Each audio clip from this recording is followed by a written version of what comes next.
todos. Eu agradeço, em primeiro lugar, a presença da imprensa que está aqui conosco, nesse momento de coletiva. Também aos colegas parlamentares, tanto deputados federais como senadores. É um momento muito importante para nós todos, mas principalmente para os representantes das famílias de presos nos dias 8 e 9 de janeiro, pois eles nos procuraram para que lhes dessemos voz sobre as prerrogativas que não estão sendo, neste momento, respeitadas nos processos de seus clientes. Independentemente de culpa ou de participação ou não, nós entendemos que todo cidadão brasileiro tem direito, conforme reza a lei e a nossa Constituição, a ser representado por advogados, por defensores que tenham também as suas prerrogativas devidamente respeitadas. Como não está sendo o caso, e estamos convencidos disso, pelo plantel de motivos que foram trazidos a nós, preferimos, inclusive, neste momento, não falar apenas pelos advogados que nos procuraram, mas dar-lhes a eles a voz nesse momento, em primeiro lugar, antes de passar para os líderes da oposição na Câmara e no Senado para fazer também as suas manifestações. Então, inicialmente, passa aqui a palavra ao doutor Bruno Giordano, que vai fazer sua manifestação, depois a doutora Carolina, e passamos às manifestações das lideranças da oposição. Doutor Bruno. Muito obrigado. Primeiramente, agradecer esse momento tão sublime e tão importante para a defesa de todas aquelas pessoas que foram presas no dia 8 de janeiro. Um momento tão sublime para esses advogados que estão bravamente lutando aqui para que lhes seja preservada a voz. Advogar nada mais é do que emprestar a voz àquele que não a tem. Nesse momento, nós, como advogados constituídos nos autos desses inquéritos que têm sido inaugurados diante do Supremo Tribunal Federal, nós temos sido calados. Nesse momento, até mesmo a sustentação oral, que é um momento peculiar, um momento sublime para a defesa, em uma ação penal originária, onde não há direito ao duplo grau de jurisdição, que seria garantido a todos esses presos, vez que não são pessoas que detêm fórum de prerrogativa. Nesse momento, até mesmo a sustentação oral foi suprimida do processo. Nós estamos aqui em defesa da defesa, do direito de defesa, do direito do contraditório, e nesse processo nós temos visto que a nossa voz foi calada, nós fomos silenciados. As nossas petições, elas ecoam em um silêncio em que o julgador simplesmente, muitas vezes, as ignora. E isso é muito prejudicial a todos aqueles que estão diante desse processo. Por mais terrível, por mais complicado que seja um processo judicial, qualquer que seja o crime, todo cidadão tem direito de ser defendido e de ser ouvido. E nesse momento essas pessoas foram silenciadas por meio da mordaça que impuseram as defesas. Nós então trouxemos uma petição como um grito de socorro dos advogados, das famílias e também daquelas pessoas que estão presas, tendo direitos, prerrogativas violadas. Tem pessoas lá com câncer, tinham pessoas lá que usavam fraldas, tinham idosos, tinham mães com crianças menores de 12 anos e que continuam presas. A individualização da conduta, que também é necessária, até mesmo para a decretação de uma prisão, ela também não tem sido feita. Nós temos ali casos de denúncias genéricas, denúncias que simplesmente replicam uma imputação de fato a uma pessoa ou a outra. Isso é muito grave, isso é muito peculiar em um processo em que tem como base a democracia. O devido processo legal precisa ser preservado.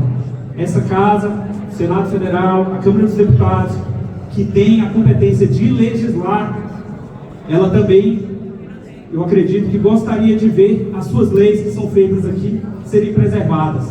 E é por isso que o Código de Processo Penal determina que pessoas cuja imputação não alcança um crime que é apenado com pena superior a 4 anos, ela não poderia ser presa preventivamente da forma que tem sido feito. E tem pessoas ali que a imputação não alcança e que continuam presas, à revelia da lei. E é diante desse cenário que nós nos encontramos. Esse momento de sustentação oral que nós trouxemos, todas essas violações, elas simplesmente foram violadas. Nós temos o caso de sustentações orais que foram feitas às 23h57. À meia-noite foi produzido um voto de 24 laudas. Eu pergunto, essa sustentação foi ouvida? Mais de 100 presos que fizeram ali suas sustentações. É justo, qualquer que seja o crime, que você seja julgado sem ser ouvido? O Supremo Tribunal Federal precisa refletir sobre essa situação e é por isso que nós trouxemos esse caso para cá, para que pudesse nos recuperar, nos devolver a voz, para que possamos emprestar ao nosso jurisdicionado aquela pessoa que é digna e que merece um tratamento digno diante da lei. Obrigado.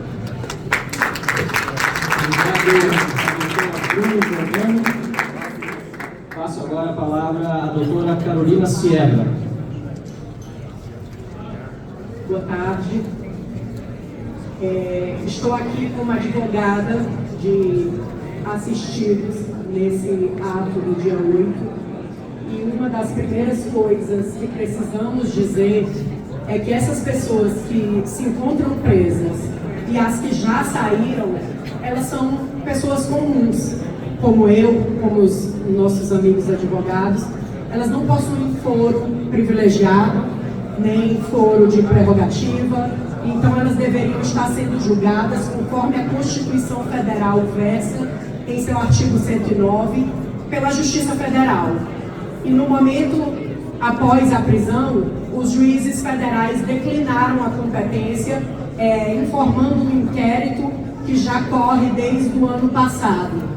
Isso daí é usurpar a competência legítima da Justiça Federal e tirar dessas pessoas que estão presas lá ou que já foram soltas o direito ao duplo grau de jurisdição, que é previsto não só na nossa Constituição Federal, como também no Pacto de São José da Costa Rica, que é um pacto dos direitos humanos. O que a gente tem pedido e tem clamado, e batemos em várias portas aqui, porque batemos também no STF e não fomos atendidos, não é por privilégios. Ninguém aqui está pedindo privilégio. A gente está pedindo só que eles sejam julgados conforme a legislação que o Brasil tem e segue. A partir do momento que a gente abre esse precedente, é um precedente gravíssimo para que na nossa democracia as pessoas possam criar estado de exceção, que uma das características do não estado de exceção é o juiz natural julgar a causa. E o juiz natural dessas causas, do dia 8 e do dia 9, seriam os juízes federais. Então, tirar dessas pessoas o direito, não só desse julgamento pelo juiz natural, como também da oitiva das suas argumentações de defesa, é ferir de morte a Constituição Federal. E o STF, todos que entraram lá como ministros, eles juraram guardar a Constituição, como aqui nessa casa se é legislado e também se é atento a todos os trâmites legais que ocorrem no Brasil. Então, nada mais justo que a gente tenha um julgamento com base nas leis. Não temos como criar leis posterior aos acontecimentos. Isso não existe. A nossa Constituição proíbe.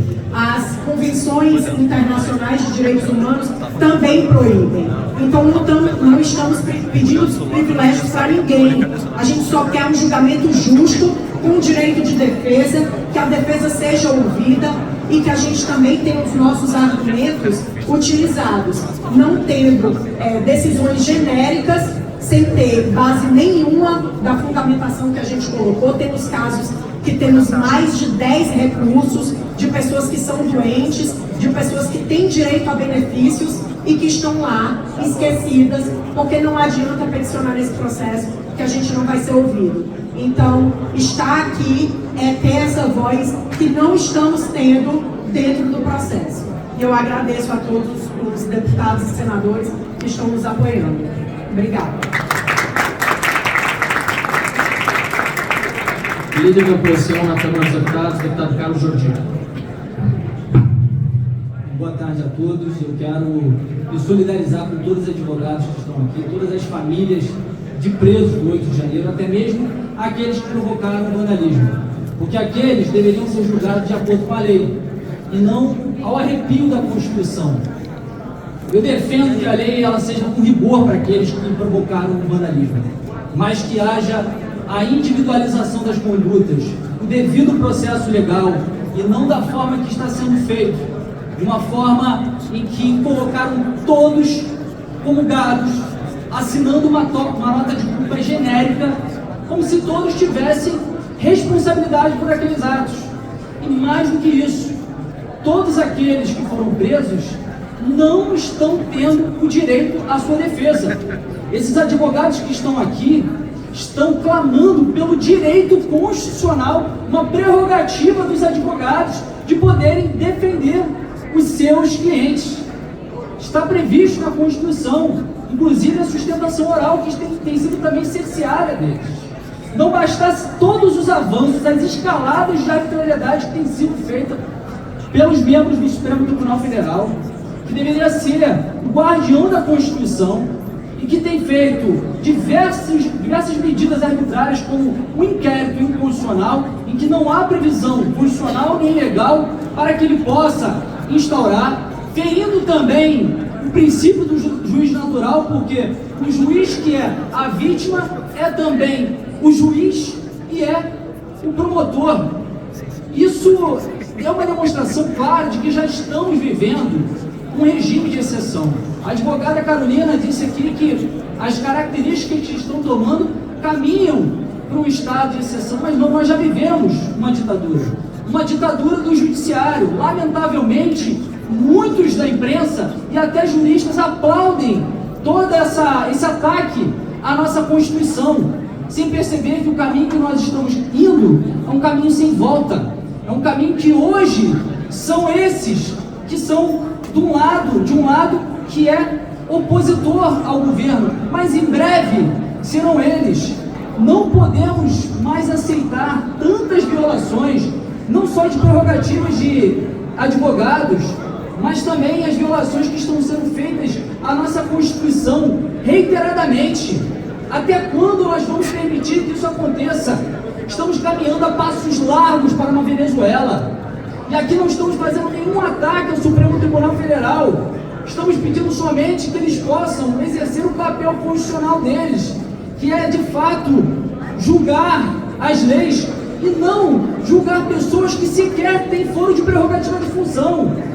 A Constituição estabelece que eles podem julgar aqueles que têm o foro de prerrogativa de função, deputados, senadores, mas pessoas comuns deveriam ser julgadas pela justiça comum e assim ter garantido o duplo grau de jurisdição, poderem recorrer a essas medidas, mas elas sequer podem ter acesso aos autos e ter a sua defesa garantida pelos seus advogados. Eu, nessas horas, sinceramente, tenho vergonha de ser brasileiro, porque eu ouço muitas pessoas vindo falar comigo, indo ao meu gabinete: deputado, o que nós podemos fazer? Onde nós vamos parar? Nós vamos parar simplesmente no momento em que a imprensa tradicional, ela perceber que essa escalada de arbitrariedade, essa ditadura chegou até elas, porque a diferença entre uma ditadura como na Nicarágua ou Venezuela é que elas foram tomadas à força. E aqui ela tem um verniz de legitimidade, porque sob o pretexto de defender a democracia, estão atacando a nossa democracia e rasgando a nossa Constituição. Obrigado.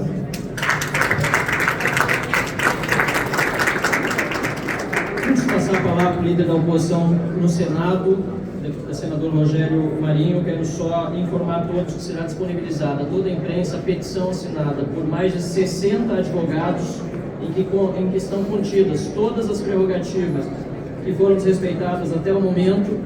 E, além disso, quero lembrar que a OAB já foi por diversas vezes interpelada, inclusive esse mesmo grupo de advogados esteve diante da sede da OAB aqui do Distrito Federal mas lamentavelmente não foi recebido.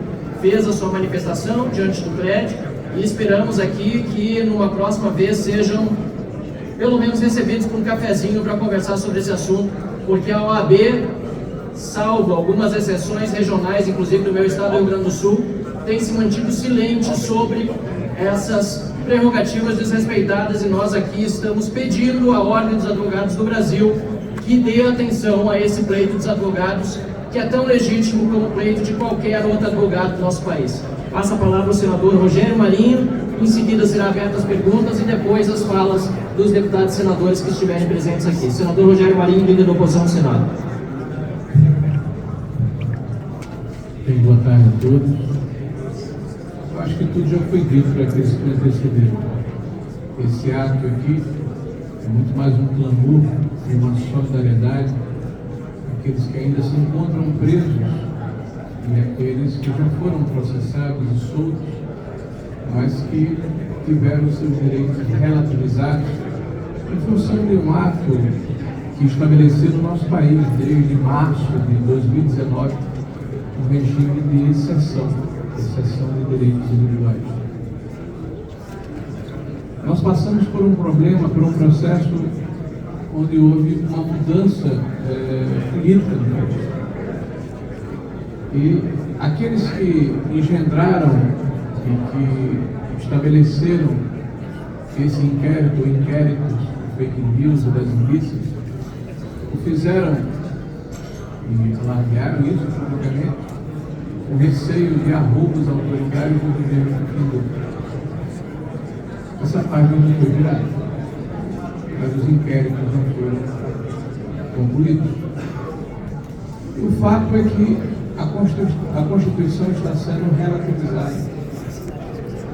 Quando nós aqui estamos em público, colocando nossa solidariedade aos advogados, signatários deste documento e aqueles a quem eles representam, não significa endosso a eventuais ilícitos, significa respeito à Constituição, significa amor ao país e à liberdade, significa que todos nós juntos pretendemos que haja no nosso país, de fato, a democracia.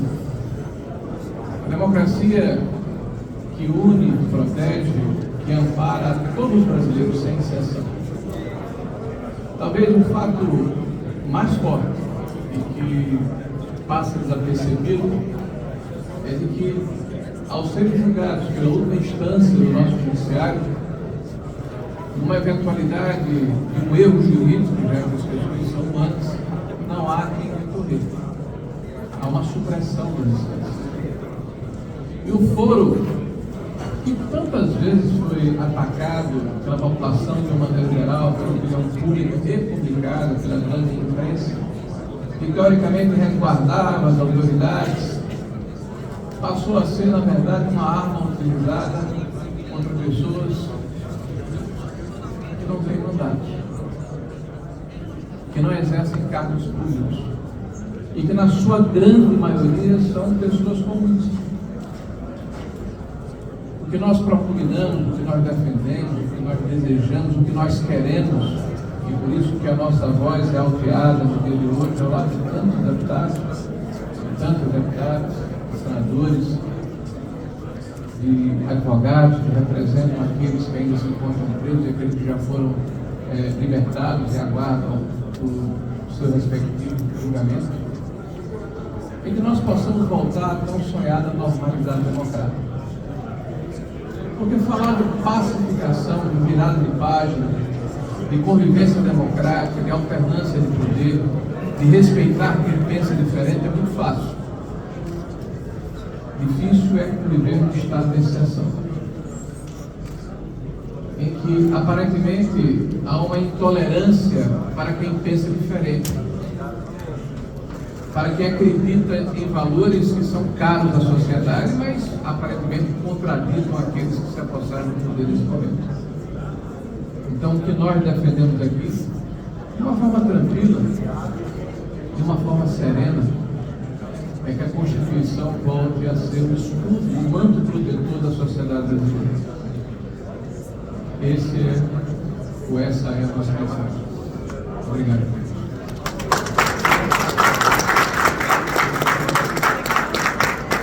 Eu deixo nesse momento aberto as perguntas aos líderes e depois passo a palavra na ordem de inscrições. São sempre feitas comigo, Gilson Marques pediu, deputado-general Girão, Carol de Tony, capitão Alberto Neves. Senador, quer responder alguma pergunta, vocês dois? Tem alguma pergunta? Alguém quer fazer pergunta? Passamos então a palavra ao